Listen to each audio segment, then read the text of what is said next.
The days of flying cars may not be as far as the Jetsons led us to believe. The U.S. Federal Aviation Administration has certified for testing a so-called flying car. Now, it's a combo vehicle aircraft that has vertical takeoff and landing capabilities. So the FAA is ready for it. But are consumers? The 1982 movie Blade Runner was a few years off when predicting flying cars would be here by 2019. But they are a mainstay of futuristic fiction. Roads? Where we're going, we don't need roads.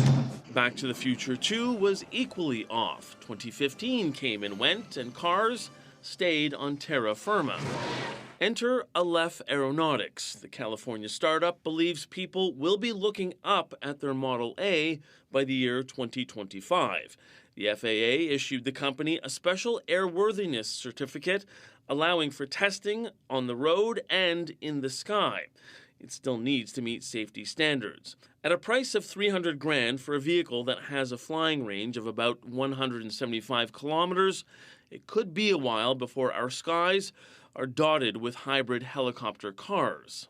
Now, advancements in technology have been making personal travel more convenient. Self-driving cars were touted as a way of the future, but issues like accident liability and radar interference have prevented them from taking over our roads. Meet George Jetson. So while other fictions got it wrong, there's always the Jetsons, who predicted flying cars would be commonplace by the year 2062. As we start our opening arguments, a little throwback to lunchtime, maybe at my house on a weekday when you go home and watch the Jetsons. Lucas, let's start with you in this one. Do you think that things are finally starting to speed up enough that we will see flying cars in our lifetime? Well, in our lifetime, if you're going by, it's in my birthday today. I did turn 38, so lifetime in my, maybe. I mean, this is insane. Can we just talk about the fact that there's actually been license to actually see if a flying car, like they're actually going to, this is nuts. And by the way, the fact that you used Back to the Future 2 is a great pick. I was hoping that's the clip that was going to be used, because when they're going through the rain and Doc Brown is like, it's not exit Marty, you know, they got to get off. This is insane. I cannot believe the story when I actually read it. I think we're very, very, very far away from regular normal use, but the fact that we're actually talking about it is actually mind-blowing. Sean, are you equally mind-blown, or do you think that, hey, this could be coming to not a road, but I guess a road, because some of these are basically hybrid cars. So do you think that we could eventually see it soon?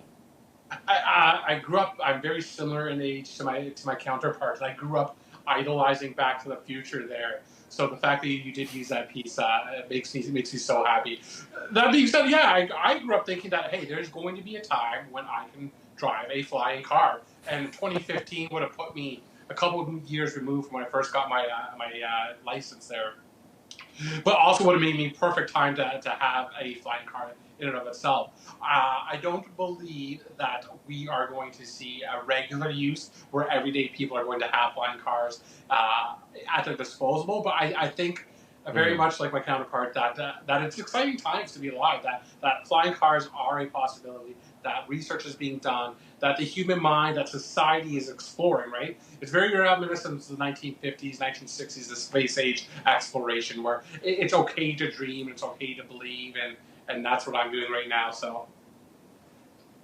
Yeah, and it's interesting because I'm curious to see what people on Twitter thought about this. I was reading some of the comments, but I really want to see how people feel about this. Are we ready for flying cars? Overwhelmingly, 69.1% of people say, no, we're not ready for them.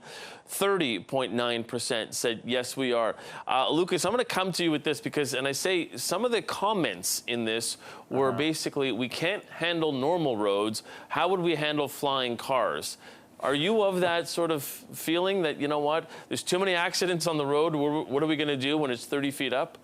Or on the flip side, Mike, you could say, you know, even with flying cars, we're still going to have crazy traffic jams and congestion, especially here in Toronto and some other cities. Look, we're obviously not ready for flying cars. I mean, let's just, like, no one's actually contemplated the fact that we're actually going to have just regular driving cars. But I will say this. is that if you look, this is actually serious, if you look at the way that technology has evolved from just 1900 to 2000, and all of the technical advances, and you look from where we started within 100 years, like it is actually mind-blowing when you look at subways, you look at SkyTrains, you look at obviously helicopters, other aircraft, submarines. It's actually quite insane when you take a step back and you look at it. Now, this is going to a whole new stratosphere. This is real sci-fi, high-tech sort of stuff. But the idea that you could have, I mean, it's just a massive expanded drone usage in a way. And just looking at some of those graphics is absolutely wild. So, while we're very, very far away from this being used, in any sort of normal way, the fact that it actually does kind of make some sense that we've reached the point where we can actually start testing this technology, even if we're very, very far away from it being a kind of an everyday mode. It is quite it's scary, but it's also kind of exhilarating.